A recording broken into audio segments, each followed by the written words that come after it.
Very pleased to see you turn out on such a sunny day, and to be addressed by a Londoner is a particular misfortune, of course. But I hope we can have a very open discussion, because stereotypes about fascism and old style thinking about fascism doesn't really do it for me, and I'm sure not for you. So I hope there'll be some controversy, some disagreement, and out of heat can come light. So that's the plan. Well, since the end of the Cold War, one can say that society in the West, and especially Britain, has been suffused by a presentiment of apocalypse and of risk, danger, and all of these things. And before we get really serious about a heavy subject like fascism, we can look at just some of the more or less hilarious examples of risk that have been discussed. Does anybody care to tell me what's wrong with video games? Is it that you will run amok with a submachine gun on an American campus after watching too many? Well, according to the article from which this is pulled, it isn't that, it's obesity.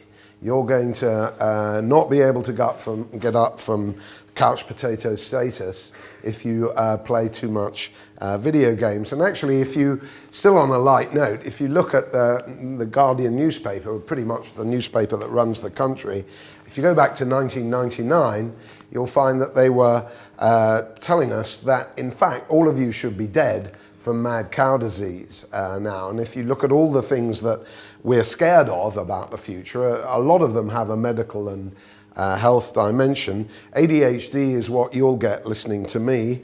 Orthorexia, obsessive eating of the right foods, that can be a real problem. And just in case you didn't know, phthalates is what are in Apple iPhones.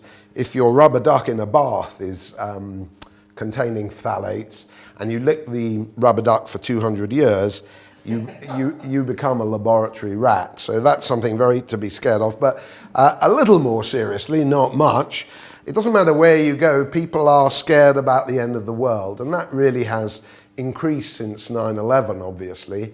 And I thought one of the more amusing examples, little commented upon last year, but getting closer to the subject, is Donald Tusk, the people you didn't vote for to run the EU.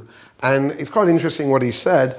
Brexit could be the start of the destruction of not only the EU, but also Western political civilization. And not just Western political civilization, let's not underestimate this, Western political civilization in its entirety. So any of you who voted for Brexit, like me, you are basically responsible for the end of the world.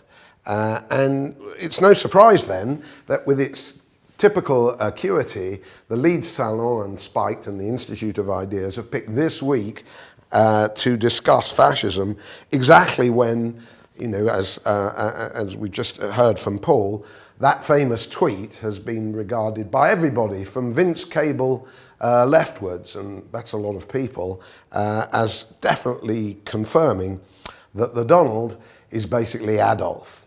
So we can sum up this sort of opening discussion by saying that fear of the future is very much crystallized now by obviously international developments, which are themselves very much centered around Donald Trump. And we need to remember some of the things that have been got wrong before, because very dangerous things have happened because of the panics, more serious than the obesity crisis, so-called. So that's very much the context that we're dealing with, which is a free-floating anxiety about the future, which has been around really since the end of the Cold War, now visited upon international relations. Obviously, the events in Charlottesville, when about 700 idiotic right-wing people managed to kill a counter-protester with a car. That's very much why the discussion on fascism is back today, because of a long-standing presentiment of doom, and then this new development since Trump was elected. Now, when we're talking about fascism, ladies and gentlemen, it's very important to realize that the stakes are high, in the future, because if we get it wrong in estimating what's going on, we could go through something as bad as the 30s and the Holocaust. On the other hand, if we get it wrong in relation to the past, that's also very insulting to those 6 million people who died in the Holocaust and the many others who died at the hands of Nazism. So there's two imperatives really to muster even extra precision than we might normally muster. We don't want to insult the memory of those who died under fascism, and we certainly don't need it all over again. So it's important not to cry wolf about fascism as well, because if you cry wolf, you're going to mess it up as well. It could be something entirely different that will bring difficulty for us.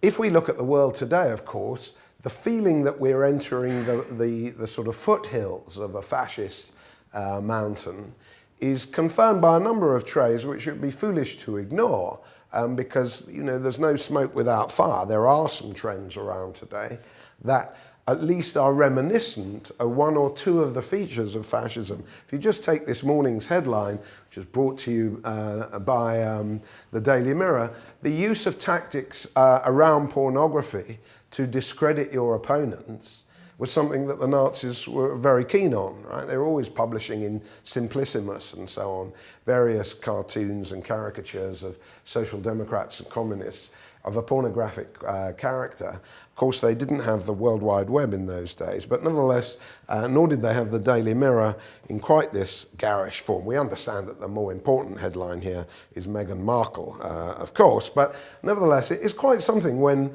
you discredit the Tories by saying, basically this kind of stuff.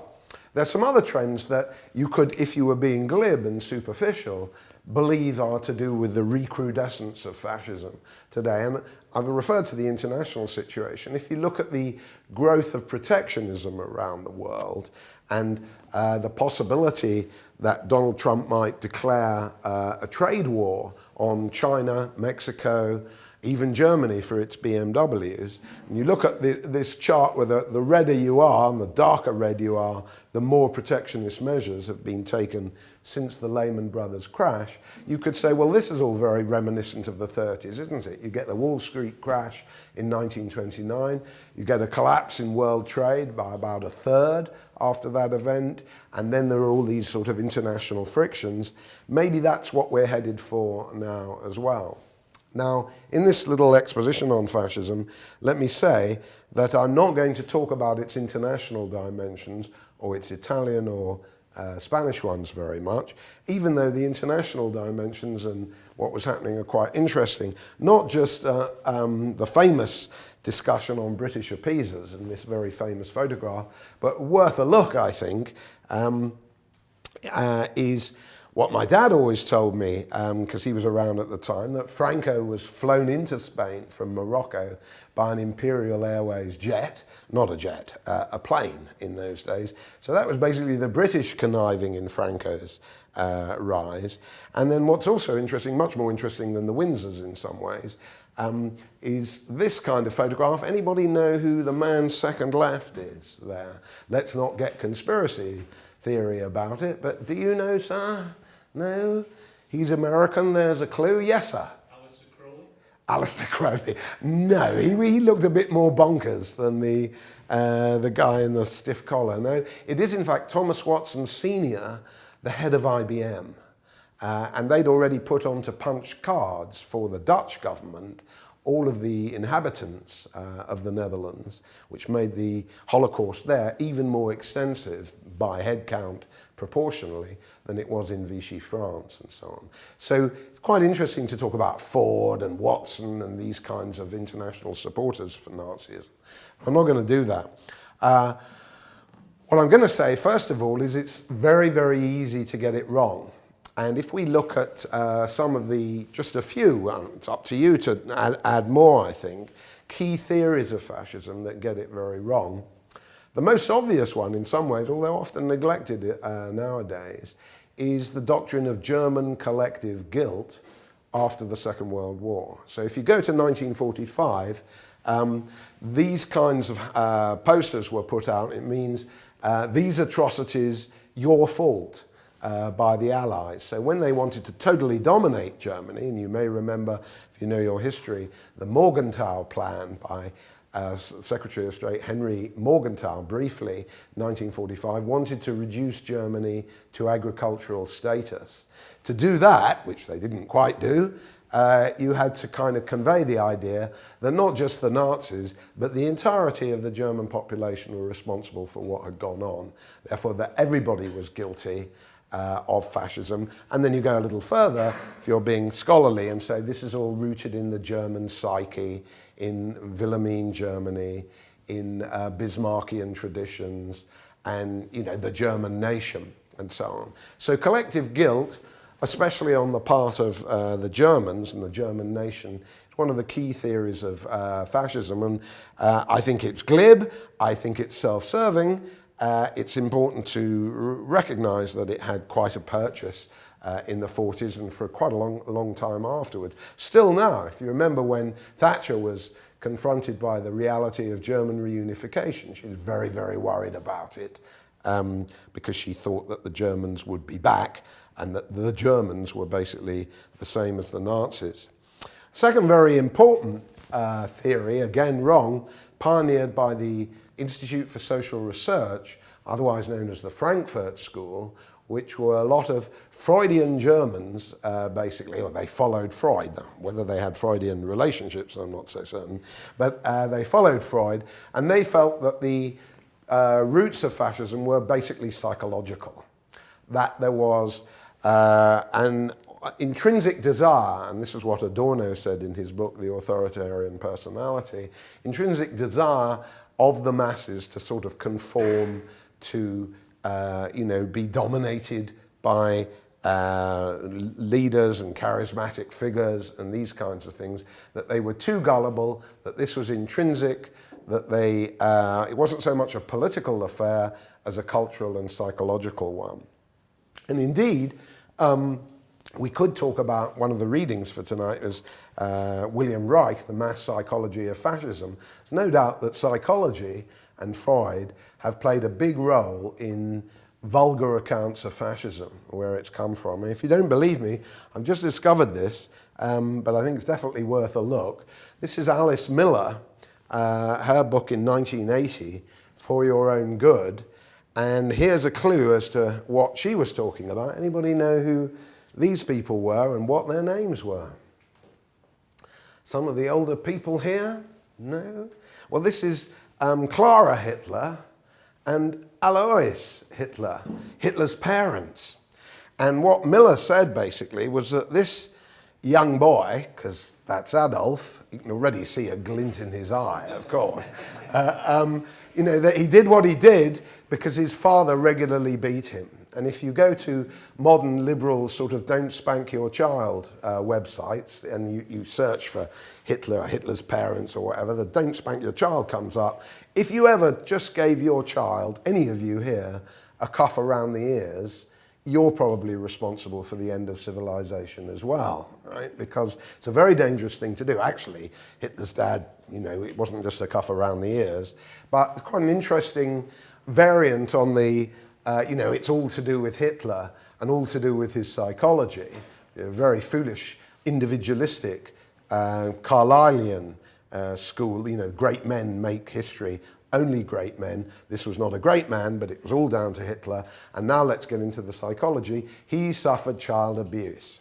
And Alice Miller's theory, a Swiss psychologist, not very credible by most psychological commentators, but nevertheless sort of passed into the popular feeling, really. So just summing up on that, by the way, the collective guilt thing was a little bit pioneered by Carl Gustav Jung, which is quite interesting, and by the philosopher Karl Jaspers.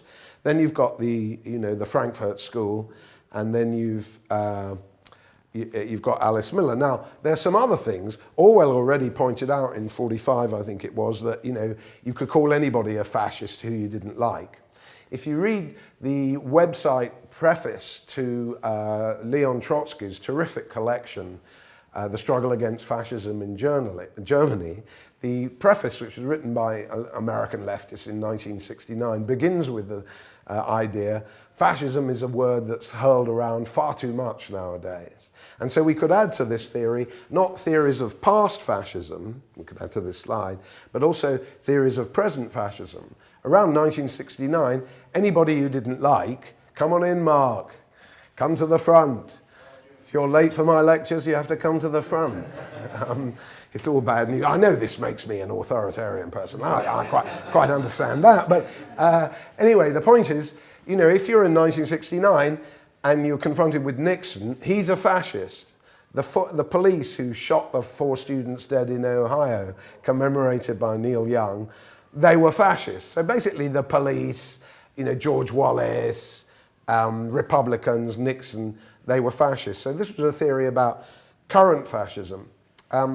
So nowadays, even before Brexit, you know, if you didn't agree with somebody and you were on the left, even more than in '69, you know, you would be regarded often as a fascist and be called a fascist. So I can remember when the discussions on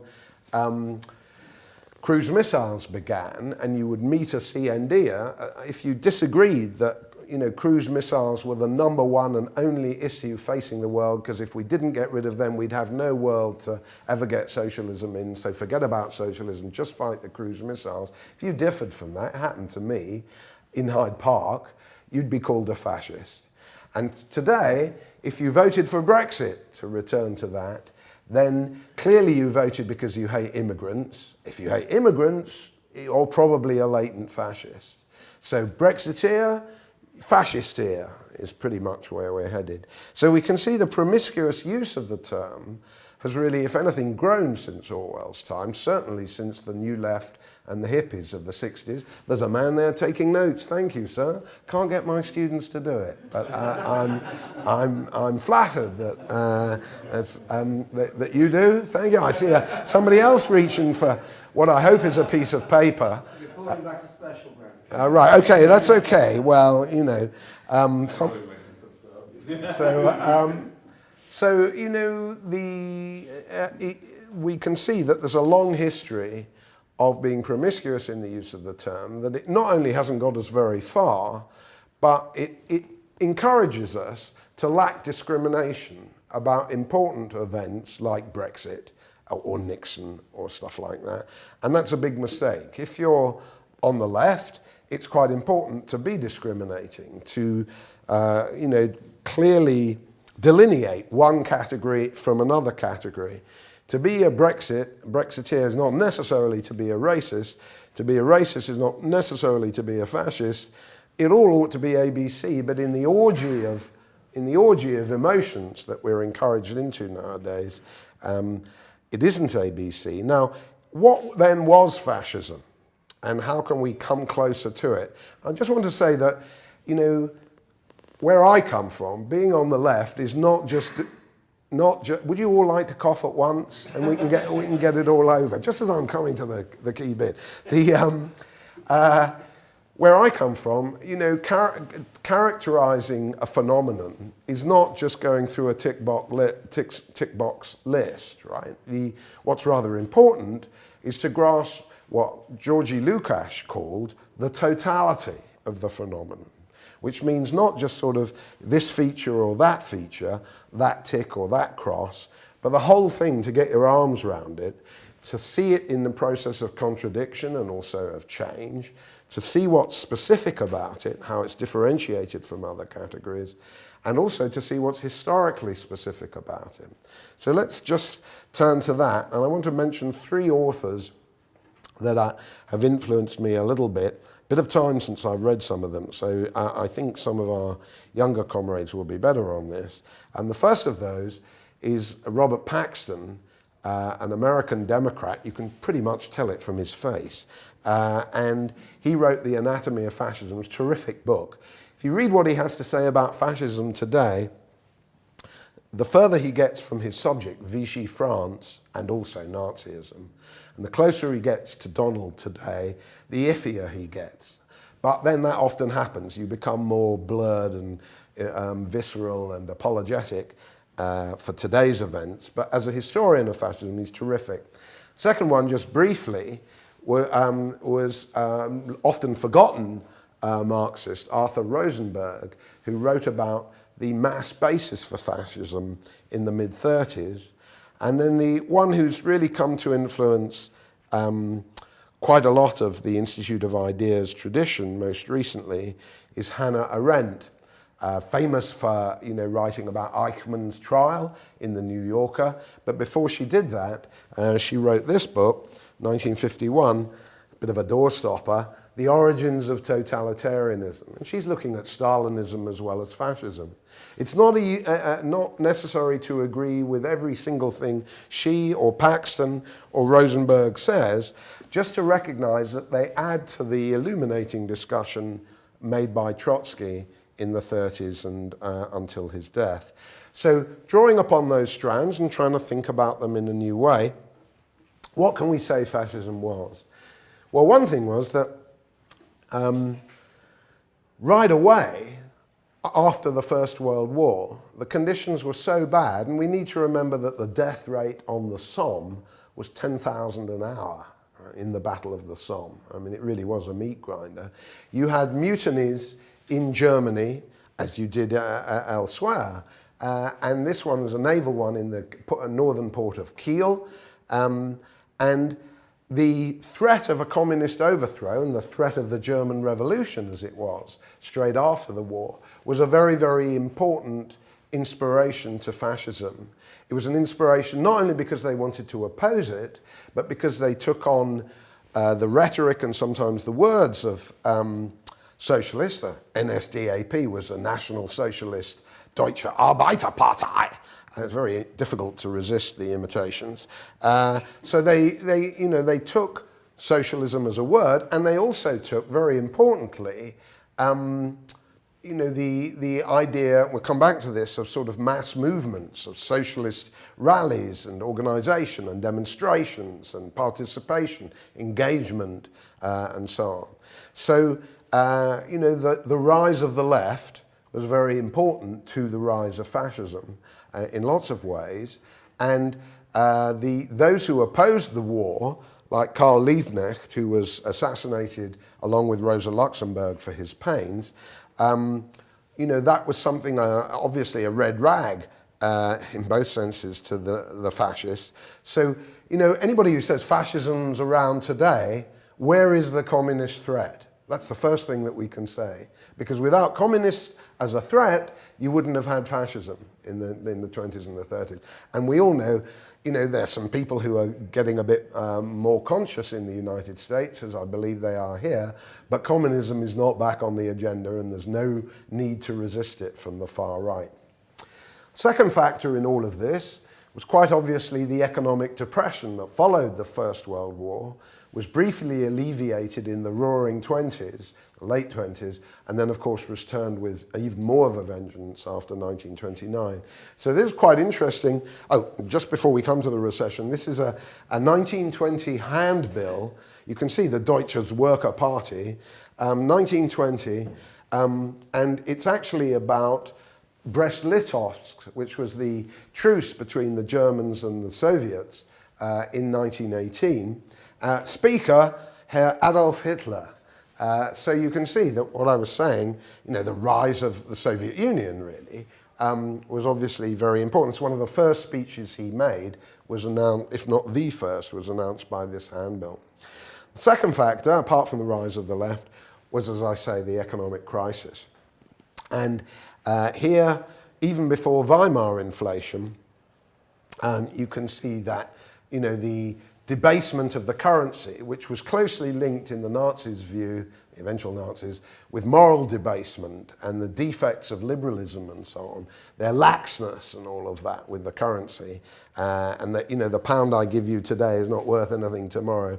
That was something that was very influential in the rise of fascism. So, as is fairly well known, but again, our liberal friends forget it, you just had World War, you got class war, and you got Soviets in Germany, in Munich and places like that, Bavaria, oddly enough.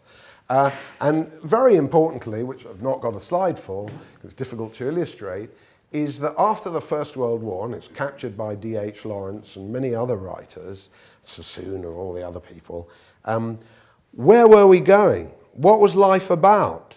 Did the principles of Western liberalism count for anything? What was the meaning of life? And why had it got so out of hand, the sort of death grinder of the First World War? So the disorientation of individuals, of individualism, of 19th century liberal doctrines of free trade and these sorts of things, the dissolution of the self was a very important factor in allowing such a weird development as fascism to gain purchase, because people were fundamentally directionless after the First World War. So I think that was a very important aspect of the origins of fascism. Now, when we turn to ideology, we can say, anybody know the name of the guy on the right? Yes, sir.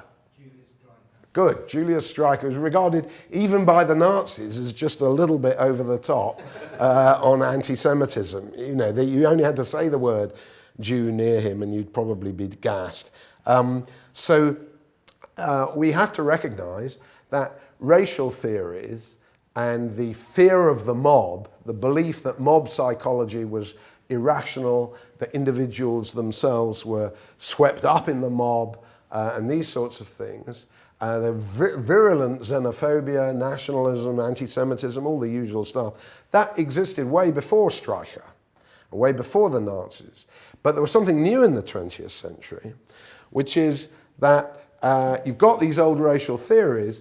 You've also got the idea of social cleansing, you know, cleaning up society, weeding out the disabled, weeding out the mentally ill. And this was a phenomenon, eugenics, which is not just the property of the Nazis, but very importantly, a big deal with the British Fabians. This is not to say, ladies and gentlemen, that the Fabians were Nazis. I'm not doing that. But they did believe, Virginia Woolf, there's a terrific quote from Virginia Woolf, I must get it back. You know, I went down to the Thames yesterday, and there were some dreadful people there. They certainly deserve to be murdered. Something Virginia Woolf, paragon of English literature, you know, she felt that it was important to sort of purify the race. And the Nazis kind of hooked into that. It was a widespread sentiment. And they added something to it, which was, of course, the doctrine that bashing people up was in some way purifying, that it was going to bring progress. You would form your own militias in this conception, which they did, your own militias as an alternative to the state. If the state was legless after the First World War, it was important to be exemplary and show that you could form your own state. So what the Italian fascists called the squadristi, I should say, who bashed up socialist rural collectives on behalf of big landowners, that kind of militant physical violence was regarded as very important and was different in some ways, or certainly a supplement to the old racial discussions of the 19th century. Another factor which we know about, don't we, is that their brilliant sort of use of aesthetics, of design, of architecture, and all of that. If I get time in the discussion, I'll tell you a story about that. But it's a family story, in fact. But I think there are a number of different aspects of their ideology which we can now talk about beyond their origins in the class struggle and the struggle against the left and the economic depression and these sorts of things. I think we can say about Nazism in particular, and also the Italian fascists, they were pro-technology, but they loved to be feudal. It's a very interesting contradiction. They love to go back, they do all this. Who said Aleister Crowley earlier? You're right. Well, they love all that kind of weird, you know, black magic stuff, Black Forest, you know, and so on. And they want to go back to all of that, even though they like the future, speed in the case of the Italian futurists, and high technology generally. And Hitler was quite good at that. Right? He understood the force of morale in war, but he was also very good on new tech, and the Volkswagen and all of that. to do with this sort of fascination with the feudal and the magical and the natural and the past and all of that, we can say that very important to the Nazis was that they did not think that economic interests, or interests generally, were the motor of history. They would be the last to agree with vulgar Marxism, which said that class struggle was the motor of history. They did not believe in classes like that. They did not believe that you could give a rational explanation for what happened in politics with an economic foundation. They were interested in passions, what this discussion is all about, in moods, in the well springs of nation and of the Volk and all of this stuff. Secondly, we can say they were explicitly anti-democratic. Now, whatever is said about Trump, he didn't run on a platform of, I want to overthrow the state and establish a new kind of society. He didn't do that. Right? He ran as a Republican, a bit of a bonkers Republican, but it's not the same as saying, no, this, Weimar Republic and so on, it's all bullshit. We're going to introduce something different, and that's why we have an armed militia to sort of begin that process. He didn't do that. They had this thing about being very good on aesthetics and so on. And one other thing that we can say is that they were both populist and elitist. They liked to sort of cultivate the masses and express what they believed to be popular sentiment. At the same time, they placed a great emphasis on Führerprinzip, on charismatic leaders, and all of these things. As I say, I've got the Goebbels thing in here for that. They wanted to aestheticize leadership. It was not a question of political programs so much as a dynamic inspiration in the shape of Il Duce, Mussolini, and the Führer in Hitler. And in this sort of broad aestheticization of politics, getting out of the content, more into the emotions and feelings business, they felt war was really the highest expression of all of that. So here I've summed up some of these. Here are some of the, not so much the origins, but the ideological aspects of fascism that we might consider. And as I say, none of these by itself quite does it. But I think if we're now talking about the basis of fascism, we can add to the list. And the first thing to say is that it was backed by prominent capitalists. Not every capitalist just backed the fascists in pre-war Germany, but many did. And Otto Schacht, Hitler's banker, was a prominent one. So was Thyssen, not even a military, not just Krupp, but Thyssen, very largely civilian enterprise. So in terms of what the basis for fascism was, and this was very much Trotsky's view, it was backed by big capital, despite a very important feature of fascism, that it made a lot of anti-capitalist rhetoric. In terms of its basis, it had a strong relationship, but not always a harmonious relationship with the military. This is an early Goering. This is Hitler and Ludendorff in 1923, after they'd sort of run a demonstration in Munich, I think it was, led by a school teacher whose name was Heinrich Himmler. And then this is Hindenburg, who they relied upon before, during, and after they assumed power to kind of back them and so on, even though sometimes with all of these people they fell out. And you can see the dispute with Rome in the essay, and many kind of tensions that they had with the military, especially obviously when they were losing the war. But they got a more harmonious relationship, just let's not forget, with these people. This guy is Pacelli there.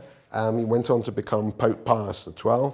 And then here is von Papen, who's one of the sort of Bonapartist figures who preceded the fascist rule, very much a puppet of Hitler at this moment. So they had backing from the capitalist class, the arms manufacturers, but not only the arms manufacturers, the bankers, but not only them, also the Catholic Church. So strong but tense links to the army. And they were, you know, the Nazis said, we're formally pro-Christian, but the Catholic Church keep out of politics. And to their surprise, the Vatican agreed to that. And the final things that are quite important is, if you can see, is their shock troops were often ground down smallholders, small farmers, and distressed petty bourgeois groups, also unemployed soldiers, obviously, lumpen proletarians, we shouldn't forget. And they did get, a lot of their force on the streets from these people, and as Trotsky put it, the petty bourgeoisie was ground down in a vice between big capital, who it couldn't compete with, and the working class in the highly organized German unions. So if you're a middle class sort of shopkeeper or something like that, you didn't like the capitalists, the Nazis gave you the anti-capitalist rhetoric, you didn't like the unions, they gave you plenty of anti-union rhetoric. So that was important. Of course, it wasn't just them, and it certainly wasn't just the petty bourgeois who voted for the Nazis. They were voted for not just by the middle classes, but also by that section of the working class that grew up after the Depression in the public sector and elsewhere, as Rosenberg, the neglected Marxist, observes. It'd be foolish to deny that no workers voted for the Nazis. Some did, not just the lumpens, but some in the new administrative and public sector occupations that grew up as the old industrial working class shrunk in the wake of 1929. So to say that, of course, is not to say that the nearly 60% of people who didn't vote for the Nazis in 1933, the Nazis got about 42% of the vote, that they were part of the collective guilt. That's not the case. To say that the whole of Germany was responsible for the Holocaust, transparently wrong. So that's about the origins ideology and the basis for it. I just want to make 4 points and then I'll begin to conclude. You've been very patient. Are you looking at your watch, sir? I'm sorry. Well, the neglected points in all of this, and the more controversial ones and the deeper ones, I think. And the first of them is, as I've already hinted, that fascism was predicated on mass movements, on the arrival of mass politics, of mass media, of broadly the 20th century.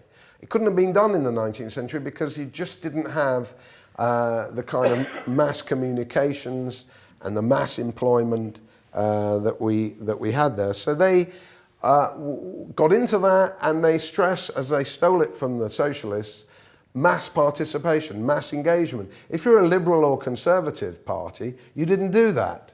Right? You didn't sort of get people on the streets every day and mobilizing on a Saturday afternoon. That wasn't what you did. The Nazis offered that, and if you were poor, broke, fed up, an unemployed soldier, they provided food. That's the Freikorps, went providing themselves with food, and that was all very important. Second point, neglected, I fear to say that the left, especially Leon Blum in France, the SPD in Germany, and the KPD, the Stalinists led by Thälmann in interwar Germany, bear a historic responsibility for the rise of fascism. They underestimated it, they failed to defend themselves against it, they showed enormous illusions in parliamentary democracy and the military as a protection against it, and they really messed it up. The third thing that needs to be remembered is that it's a myth that fascism triumphed through democratic means. It didn't. It did triumph in some ways through legalistic means, because the succession of Bonapartist figures who ruled by decree and not through the Reichstag, like Brüning, and also on the left here, the guy we saw with IBM, von Papen, and this is not Streicher, but Schleicher, a German general who the Nazis allied with and then stabbed in the back. What they did to win the 40%, 42% that they did in 1933 cannot be regarded as democratic. They managed a whole number of decrees, and here's them passing the enabling degree in 1933 to allow themselves not to bother with the Reichstag anymore. So through a number of legal maneuvers and tweakings and all kinds of things, culminating in something they organized, the Reichstag fire, they managed to get the majority of, not the majority of the votes, but they were the largest single party. They abolished the Communist Party almost immediately. The whole 1933 election was conducted in a completely panic-struck and repressive and terrorized atmosphere.